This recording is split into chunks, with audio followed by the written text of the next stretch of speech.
Hey there! In this video, we're diving into the wiring connections of a car alternator, also known as the battery charging system.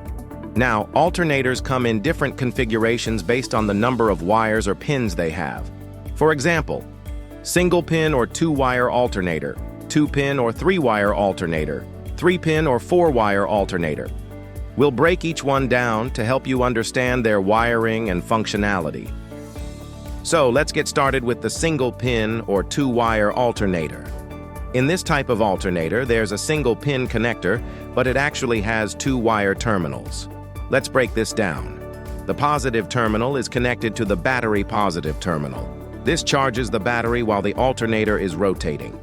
The other terminal of the battery is grounded for completing the circuit. Now, the single-pin connector connects to the ignition switch through the dashboard battery warning lamp. Here's how it works.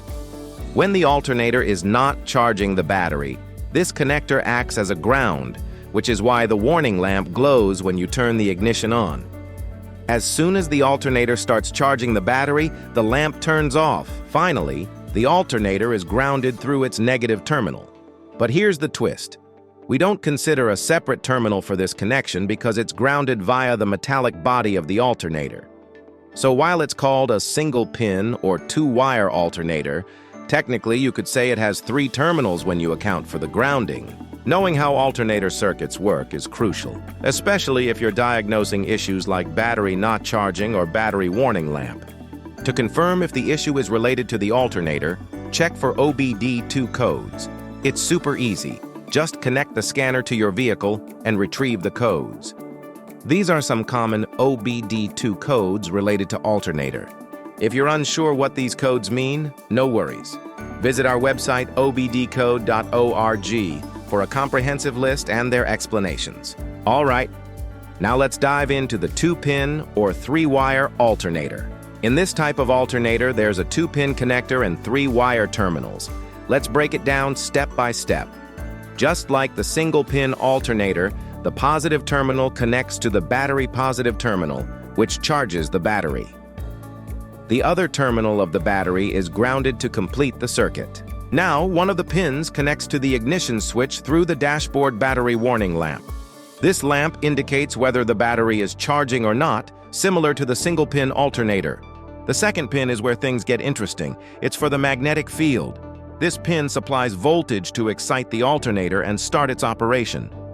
This is the key difference between the two-pin alternator and the single-pin alternator. A single-pin alternator doesn't have a magnetic field pin because it uses a permanent magnet. This eliminates the need for external excitation voltage, but makes the alternator heavier.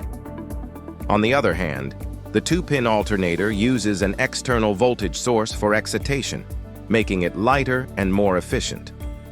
If you found this video helpful and want to see more wiring diagram videos for different sensors or other car components, don't forget to like this video, subscribe to our channel.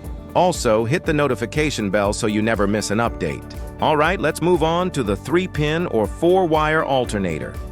In this type of alternator, there's a three-pin connector and four-wire terminals. Let's break it down.